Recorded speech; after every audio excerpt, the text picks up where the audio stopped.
आमच्या वाचनात आलेला अतिशय सुंदर असा लेख आपल्यासमोर सादर करतोय मानसीजी देशपांडे विरार यांचा हा लेख आहे.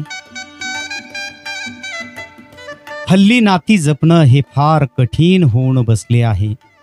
वपू म्हणतात, कोणतीही चूक नात्यापेक्षा नक्कीच मोठी नसते.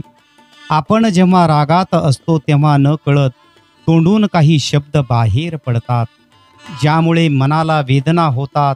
यात एक गोष्ट अशी असते, जगात दोन प्रकारची लोक असतात. एक मनातलं ओठावर न आणणारे आणि दुसरी म्हणजे भडाभडा बोलून मोकळी होणारी.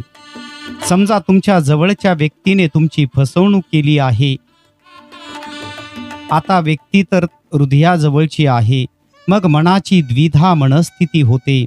चूक माफ करावी की शिक्षा करावी? चुकीला शिक्षा